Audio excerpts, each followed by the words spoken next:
서열화, 권력화, 계급화되고 있는 한국교회 직분이라는 우상에 대해서 파괴를 선언한 이재철 목사의 메시지가 다시금 회자되고 있습니다.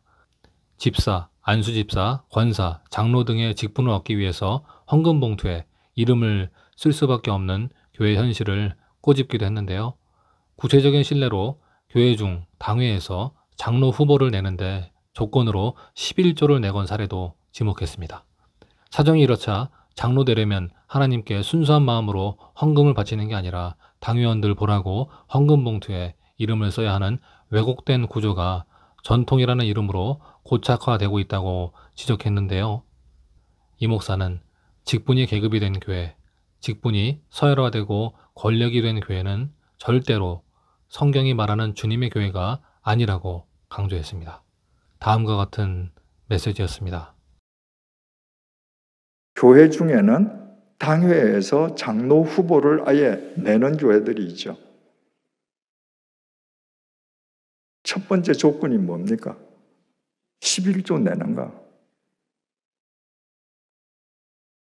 내 장로 되고 싶으면 봉투에 이름 써야 되는 거예요. 하나님한테 바치는 거 아니에요. 당회원들 보라고. 나 이렇게 11조 내요. 나중에 장로 후보 세울 때 나도 뽑아줘요. 여러분, 이것이 과연 교회인가? 직분의 계급화, 서열화, 권력화란 이 전통이라는 이름의 우상이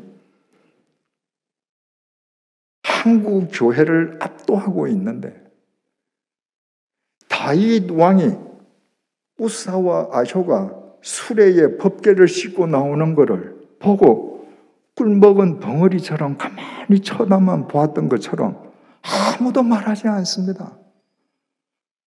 문제라고 생각하면서 이 문제를 고칠 생각을 하지 않습니다. 이 전통이라는 우상의 권위가 너무 막강하거든요. 단언합니다. 직분이 계급이 된 교회, 직분이 서열화되고 권력이 된 교회는 절대로 성경이 말하는 주님의 교회가 아닙니다.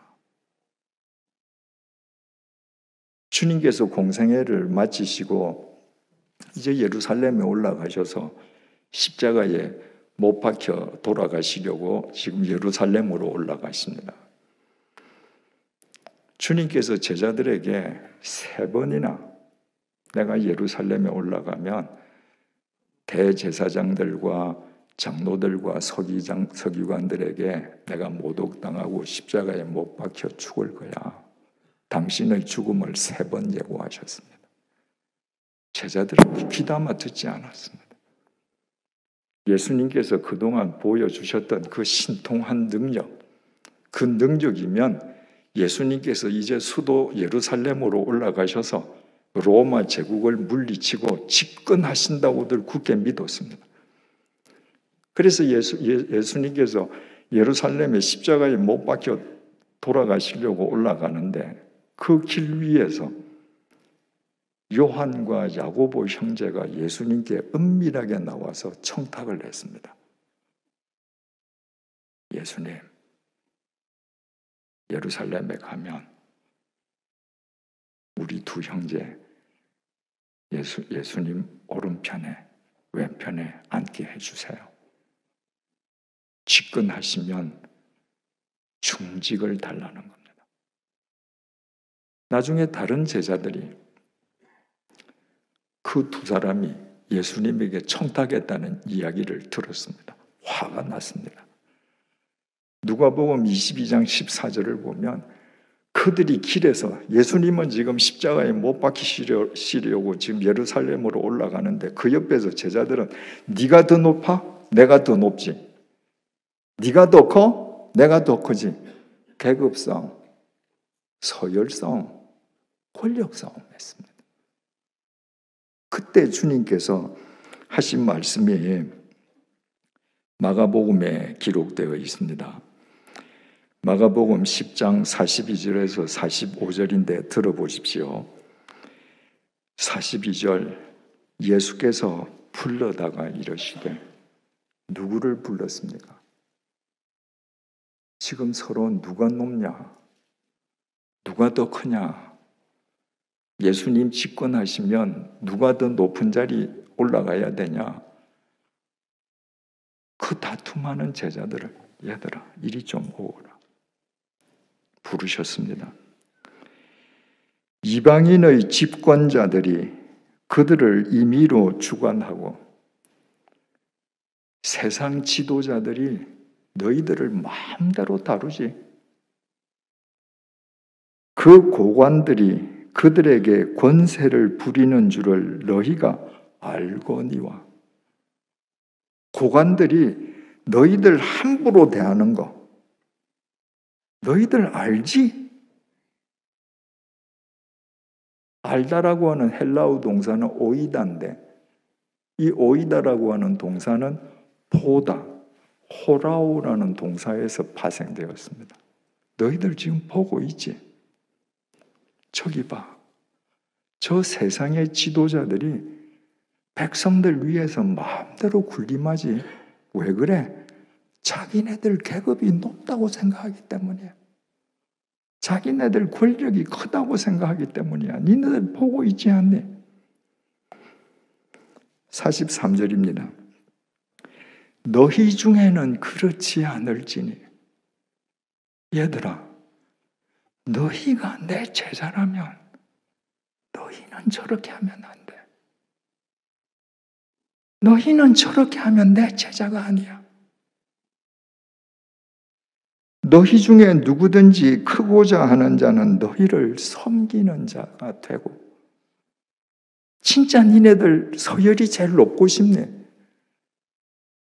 제일 계급 높은 자리에 앉고 싶냐?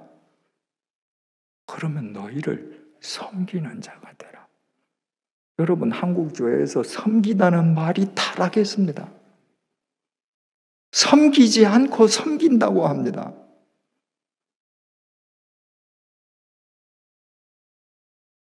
주님께서 섬기는 자가 되라라고 하는 말씀은 디아코노스, 하인이 되라, 일꾼이 되라는 거예요. 우리는 지나가다가 뭐 커피 한 잔 사주고도 저분 섬겼다. 아닙니다. 그분 하인이 되라는 거예요. 일꾼이 되라는 거예요. 44절 너희 중에 누구든지 으뜸이 되고자 하는 자는 모든 사람의 종이 되어야 하리라. 니네들이 가장 크기를 원한다면 종이 되거라. 둘로스, 노예라는 말입니다. 그래서 종이 되어야 하리라. 이 말도 한국 교회에서는 스포일 됐죠. 목사를 가리켜서 우리 종님 그러잖아요. 세상에 그런 종이 어디 있습니까? 주님이 말씀하신 둘로스는 노예입니다. 그래서 영어 성경, 프랑스 성경 전부 다 슬레이브, 노예라고 썼습니다. 노예가 되라. 왜? 니네들 왜 그렇게 해야 되는지 아니? 인자가 온 것은 섬김을 받으려 함이 아니라 도리어 섬기려 하고 자기 목숨을 많은 사람의 대속물로 주려 함이니라. 얘들아, 내가 하나님의 아들이지만 나는 섬김을 받으러 오지 않았어. 많은 사람들의 대속물로 내가 왔어. 대속물이라고 하는 것은 리트론, 속전이라는 겁니다. 여러분, 예전에는 노예 시장이 있어서 노예를 돈 받고 팔지 않았습니까?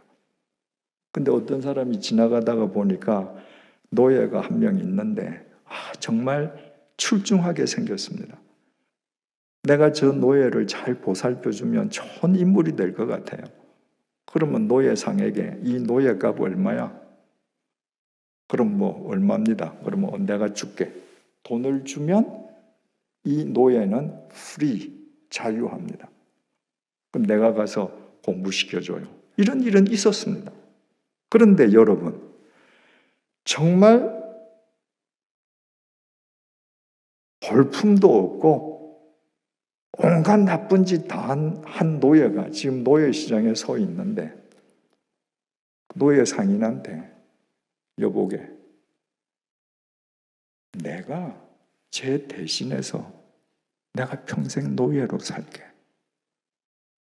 쟤 풀어줘라. 이런 사람이 있을 수 있을까요?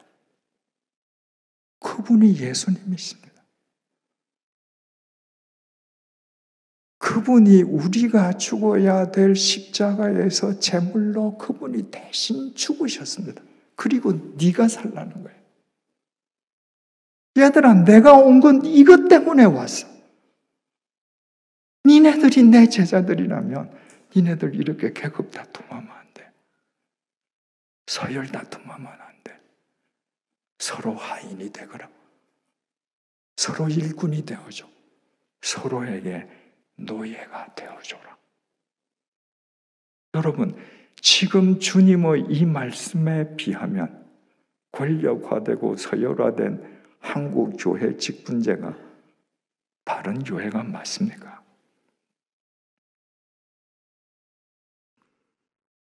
우사가 하나님의 법궤가 마치 자기의 소유물인 것처럼 손을 들어서 만인이 보는 앞에서 이건 내 거야 하는 모양으로 법궤를 붙잡았을 때 하나님께서 우사를 치셨습니다. 그래서 즉사하지 않았습니까? 그 광경을 보고 다윗이 분해했다고 했습니다. 우상이라는 전통 앞에서 입도 뻥끗하지 못했던 자기 자신에 대한 분노였고, 전통이라는 우상의 권위를 내세워서 이스라엘 백성들을 농락했던 우사에 대한 분노였을 것입니다. 그래서 다윗이 그 장소 이름을 베레스 우사라고 했다고 했습니다. 이건 앞부분에서 말 좀 드린 거예요. 베레스 우사는 하나님께서 우사를 치셨다 이 말이에요. 우사, 우리 성경에 우사라고 번역되어 있는 히브리 말이 우자입니다. 그러니까 베레스 우자 할 때 먼저는 그 교만했던 우자라는 이름을 가진 사람을 주님께서 치셨다는 뜻이 됩니다. 그런데 거기에는 더 깊은 뜻이 있습니다. 히브리 명사로 우자는 사람 이름을 나타내는 고유 명사이기도 하지만 보통 명사이기도 합니다.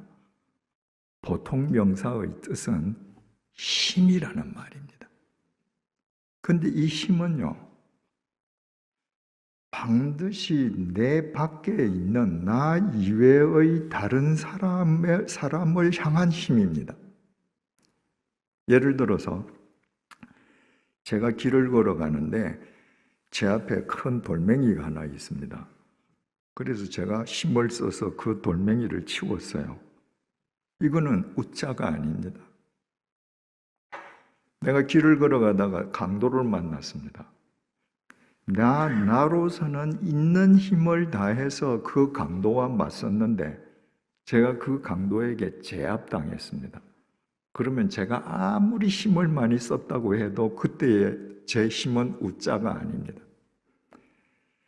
강도를 만났는데 제가 그 강도를 일격에 제압했다. 상대를 제압하는 힘이 우자입니다. 집사, 권사, 장로가 계급이 아니라고 강조한 100주년 기념교회 전 담임 이재철 목사가 법궤를 붙잡았다가 즉사한 우사를 가리켜 법궤에 관한 3권을 장악한 다윗왕보다 자기가 더 높다고 생각했던 계급지향적이고 권력지향적인 인물로 묘사했습니다. 성경에 우사라고 번역되어 있는 히브리 말이 우자라고 하면서 우자가 사람의 이름을 나타내는 고유 명사이기도 하지만 힘이라는 뜻의 보통 명사이기도 하다고 밝혔는데요. 이 목사는 이 힘이라는 것은 나 이외의 내 밖에 있는 다른 사람을 향하는 힘으로 상대방을 넉넉히 제압하는 그런 힘을 말한다고 전했습니다. 예를 들어 강도를 만난 사람이 일격에 그 강도를 제압했다면 그때의 그 힘이 우자라는 것이었는데요. 이 목사는 다윗왕을 포함해서 이스라엘 백성 3만 명이 법궤를 지금 옹립해서 옹이에서 간다. 그 한가운데에서 우자가 손을 들어서 이건 내 거야 하고 붙잡았을 때 그때의 우자, 그 힘은 거기에 있는 3만 명 가운데 가장 높은 계급의 힘이었다. 누구도 상대할 수 없는 것이다. 가장 높은 서열의 힘이었다. 법궤에 관한 한 가장 큰 권력의 힘이었다. 면서 3권을 장악했던 다윗왕도 그 앞에서 꼼짝 못했다. 바로 우자가 스스로 즐기고 있는 너희들 다 보지. 내가 너희들 중에 제일 높아. 내 계급이 최고야. 내가 서열 1위야. 내 권력이 왕보다 더 높아. 라고 하면서 법궤를 잡을 때 하나님께서 그 우자를 치신 것이다. 라고 전했습니다. 하나님께서 우자라는 한 사람을 치신 것일 뿐만 아니라 그의 이름이 상징하는 그 힘, 즉 계급성, 서열성, 권력성을 함께 치신 것이라고도 이 목사는 덧붙였는데요. 그러면서 이 목사는 하나님 앞에서 겸손하게 봉사해야 될 나무의 밑가지들이 교만하게 윗가지로 스스로 자신을 높이는 우자가 되면 하나님께서 언젠가는 반드시 하나님의 방법으로 그 우자를 베레스 우자 하신다며, 그 전에 우리 스스로 우리가 자발적으로 우리가 우자 노릇하던 우리 자신을 말씀으로 베레스 우자 하자고 전했습니다. 그리스도인들은 계급, 서열, 권력으로 표상되는 힘추구 전통이라는 우상을 철저히 배격해야 한다는 메시지였습니다. 이상과 같은 소식 전해드리며 다음 시간에는 더 좋은 콘텐츠로 찾아뵙겠습니다. 영상이 마음에 드셨다면 구독과 좋아요 그리고 알림 설정을 부탁드립니다. 감사합니다.